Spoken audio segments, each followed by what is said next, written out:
ഇനി ഹസനാറാണ് നമ്മുടെ കൂടെ ഉള്ളത്. ശരിക്കും ഗൗതമിന്റെ കൂടെ ആദ്യാവസാനമുള്ള ഒരു ഇതാണല്ലോ. ശരിക്കും ഒരു ഐസ് വിൽപ്പനക്കാരൻ തന്നെയാണോ ജീവിതത്തിൽ? എൻ്റെ ലൈഫിൽ ഞാൻ എന്താണ് ആഗ്രഹിച്ചത്, ഒത്തിരി ജനങ്ങൾക്ക് കൊടുക്കാമെന്നാണ്. അതുപോലെ തന്നെ ഈ ഒരു ഫിലിമിൽ അങ്ങനത്തെ ഒരു ക്യാരക്ടർ തന്നെ എനിക്ക് കിട്ടി. അത് ഭാഗ്യം എന്ന് പറയാം. ഓക്കെ, പിന്നെ അതായത് ശരിക്കും ഐസ് വിൽപ്പനക്കാരനാണെന്നാണോ അതിന്റെ അർത്ഥം? അങ്ങനെയല്ല, വലിയൊരു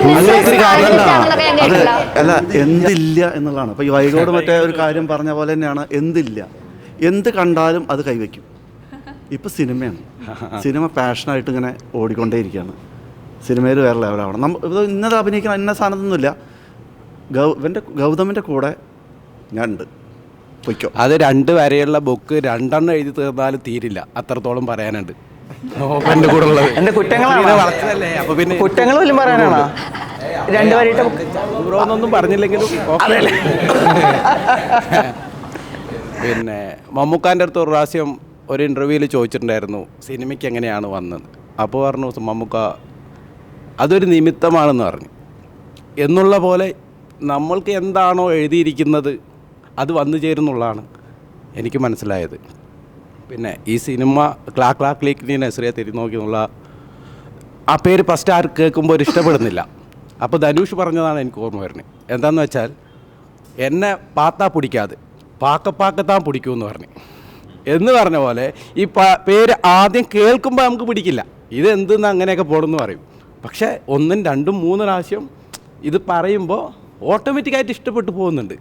ഇത് ഒത്തിരി ആൾക്കാർക്ക് ഇത് സംഭവിക്കാം, ഭാവിയിൽ സംഭവിച്ച ആരെങ്കിലും പറയാം. അങ്ങനെ ആരെങ്കിലും സംഭവിക്കുകയാണെങ്കിൽ വീണ്ടും വീണ്ടും പറഞ്ഞാൽ മതി, അപ്പോൾ ഇഷ്ടപ്പെടും അല്ലേ? അതങ്ങനെ തന്നെയാണ്. നമ്മൾ ചില ആദ്യമായിട്ട് കാണും, കല്യാണം കഴിക്കും, പിന്നീട് ഇഷ്ടപ്പെടില്ലേ. പിന്നെ എനിക്ക് മെയിനായിട്ടൊരു കാര്യം പറയാനുള്ളത് ശങ്കർ സാറിനോടാണ്. അല്ലല്ല, എൻ്റെ വൈഫിൻ്റെ ഓക്കെ ശരി അവസാനം വൈഫിന്റെ അമ്മൂമ്മയുടെ അടുത്തൊക്കെ എത്തുന്നു. ഇതിൽ എന്താന്ന് വെച്ചാൽ ശങ്കർ സാർ ഇപ്പോഴും ഗ്ലാമറാണ്. എപ്പോൾ തുടങ്ങിയോ അതുപോലെ തന്നെയാണ്. എൻ്റെ വൈഫിൻ്റെ ഉമ്മ സാറിൻ്റെ ഒരു ഭയങ്കര ഫാനാണ്. എനിക്ക് വൈഫല്ല, ഉമ്മ എന്ന് പറഞ്ഞാൽ ഉമ്മാക്ക് വേണ്ടി ഒരു താങ്ക്സ് എന്തെങ്കിലും ഒരു ഹായ്. ആ തീർച്ചയായിട്ടും. അപ്പോൾ അതൊരു ഭയങ്കര സംഭവം. കാക്കയല്ല, ക്ലാക്ല. കറക്റ്റ് ആവുന്നല്ലേ? ഓക്കെ, ധനുഷ് പറഞ്ഞത് ഞാൻ ഓർക്കാം.